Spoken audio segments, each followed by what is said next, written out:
Hey guys, welcome. This is Jen Frost with Faith and Fabric, and I'm excited to welcome you back to our latest edition of Free Motion Friday, where we free motion our way through scripture. So like always, this video is broken up into some chapters. You can access those below so you can skip around. We're going to start off like we always do, talking about our topic for the day, which is going to be rain. 7 days from now, I will send rain on the earth for 40 days and 40 nights. Now, we're all familiar with the story from Genesis with Noah and the ark. So we're not going to go through that story. Instead, what I want you to think about today is, what would you do if you got that message from God that you had 40 days and 40 nights of rain coming up? I want to know what kind of things you would do differently in those last few weeks and what kind of things you would put in your ark. That's kind of a strange question, right? Let's talk about that first. So if you only had a limited time left before this massive rainstorm comes, what are those things that you would do?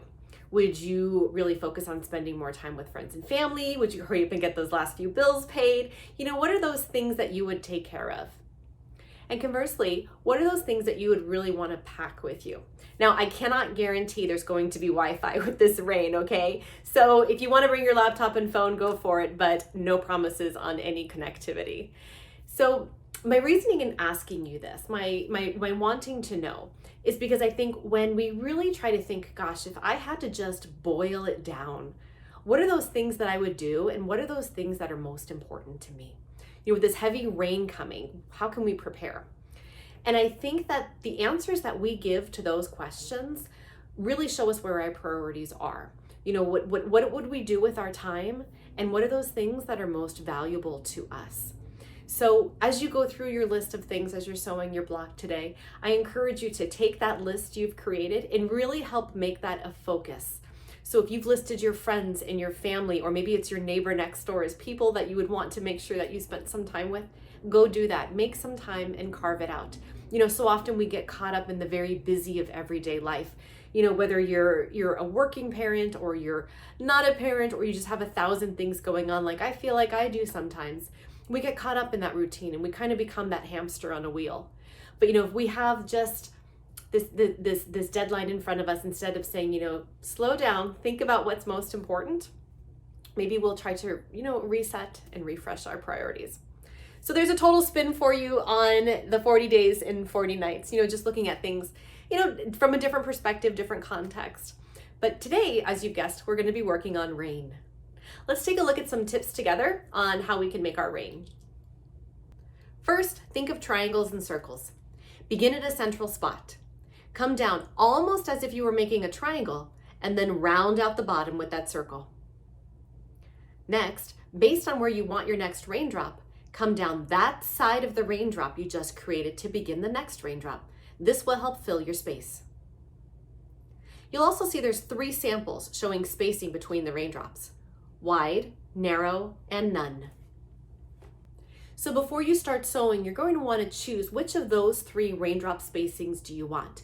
If you have a lot of space to fill on a quilt, you may want to go with that wide spacing so you can kind of just meander a little bit between your raindrops. Now, I'm going to be working on the little birdhouse quilt from the back today. We're going to give that a go. So I'm going to be filling some space on my little birdhouse quilt with raindrops. Now, I have very small blocks, so I'm going to be going with no spacing on mine because I don't have a lot of space to fill. So definitely think about that before you get started sewing, okay? So let's head over to the machine and we'll give this new design a go. So let's begin like usual with the supply check. So I've got my white sulky thread in here. I've got underneath, this is my slow steady guider plaid right here. Now this ruler work glider is perfect for free motion quilting because, again, by sliding this around, it reduces friction. I don't want to slide too much because I already pulled up my bottom thread. And I've got my little quilt panel here. And you'll see I'm actually sewing on the reverse. That's because if I sew with the white on white like we did last week, I'll put a link up here, that's a little hard to see. So we're gonna try this in reverse. Now I've also set the speed on my machine to be a little bit slower just because I have a tendency to zoom through curves. So I've got my bottom thread, let's get started. So we'll start off first with that triangle shape we talked about. So I'm gonna come down with a straight line, swing the circle, and then I'm gonna come back up to my top. Get this thread out of the way. Now, this is a great stopping point. We talk a lot about knowing where you can stop. Now, you wouldn't want to stop here or here on your curve because it's a lot harder to pick up that smooth shape that you're making. Now, this again is where we talked about the circles and the triangles, and I'm going to explain that here. You'll see here, this looks almost like a perfect triangle sitting on top of a circle, almost like a clown hat, you know, sitting, or a birthday hat sitting on top of a head. For me, I like that shape of a raindrop. So, you know, you want to figure out if you want yours to be more curved, or sometimes there's the raindrops that kind of have more of a side point. Totally up to you. But think about how you want your raindrops to look, okay? So now I'm going to come back down and I'm going to slowly start moving my raindrops throughout. So I'm back at the top here. You're just going to come down one side. And again, I'm not leaving space on mine, so that means I'm going to start my next raindrop right away. I'm also going to vary the size. I'm going to make some larger ones, some smaller ones, some droopier ones. Again, it's rain. Rain is very natural, and I'm not trying to make them exact. Okay, so I've stopped. So now my next raindrop I want to put over here, so I'm actually going to come down the right-hand side. So we'll come down the right now. Okay, and you'll see I'm just about, you know, not even maybe 1/8 of an inch up from the bottom. I'm not at the very bottom. I'm just to the side, like kind of right where the curve starts, just before the curve starts to go in. So we'll start the next one. And you'll see I always like to swing to the right, come around, and then come back up the left. Now to me, that's just muscle memory. The more you do something over and over, the more repetitive it's going to get and the easier it's going to become. So recommend that you pick one side and you stick with it. When you're making that shape, obviously. When you're coming down it, that's going to be different. A nice little droopy raindrop. We'll come back down this side. Let's do 2 more here together, and then we'll speed things up. Okay, so I'm going to put a nice little guy. And we'll finish it off with 1 more to fill that space.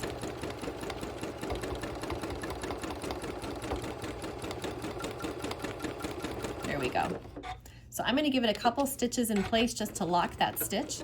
Now you could, if you wanted to, come back up the other side, you know, kind of make this one continual stitch, you know, kind of come down, go back up, come down, come back up. I am more comfortable with just going in one direction. So I'm just going to be going top to bottom, top to bottom. I'm going to put 3 rows in here probably, and then we'll squeeze 1 more over here. So I'm going to speed things up a little bit, give you a chance to get yours done, me a chance to get mine done, and we'll meet up at the end.